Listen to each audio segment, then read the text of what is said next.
কর্মযোগী কর্মফল ত্যাগ করে পরম শক্তিকে লাভ করে থাকেন, আর দ্বারযুক্ত শরীররূপী ঘরেতেই সুখী থাকেন। শরীরে এই 9টা দ্বার কোথা থেকে আসলো? মহারাজ, বাসুদেব কৃষ্ণ 2টো চোখ, 2টো কর্ণ, 2টো নাকের দ্বার, একটা মুখ আর উৎপন্ন তথা প্রজননের একটা ইন্দ্রিয়ের কথা বলে চলেছেন।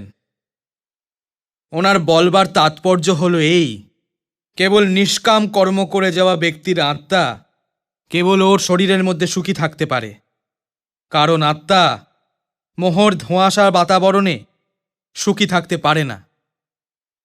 এর প্রতি কোনোদিন নজর তো কখনো দিইনি সঞ্জয়। যদি মানুষ এটা ভাবা ছেড়ে না দিত মহারাজ, তবে বাসুদেব কৃষ্ণের বলবার প্রয়োজনই কেন পড়ত? 9টা দ্বার যুক্ত এই ঘর থেকে এখন আগে এগিয়ে চলো সঞ্জয়।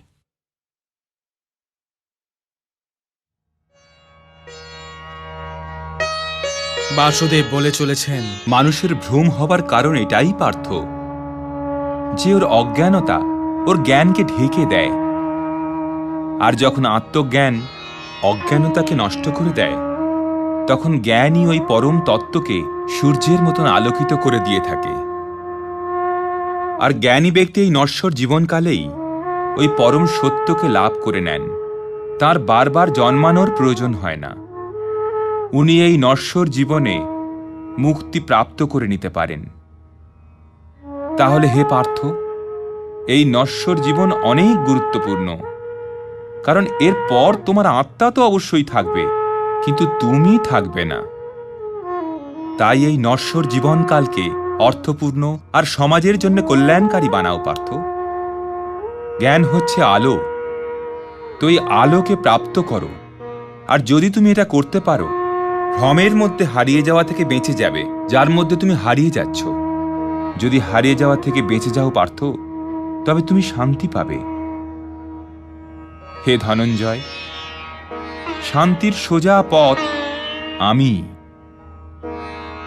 যে আমাকে প্রত্যেক যজ্ঞের লক্ষ্য আর ত্রিলোকের স্বামী আর প্রত্যেক প্রাণীর হিতৈষী মেনে নেয়, সেই শান্তি পেয়ে থাকে। যদি তুমি আমাকে নিজের হিতৈষী বলে মনে করো পার্থ, তবে আমার কথা মানো আর যুদ্ধ করো, কারণ এই যুদ্ধ না করে তুমি শান্তি পেতে পারো না। নিজের ধর্মের থেকে পালিয়ে যাবার পথ শান্তি প্রাপ্তির পথ নয় পার্থ। এই যুদ্ধ করা তোমার ধর্ম, তাই নিজের এই ধর্মের পালন করো পার্থ, আর তার পরিণামের বিষয় চিন্তা করো না। কে মরবে আর কে বেঁচে থাকবে এটা তোমার সমস্যা নয়।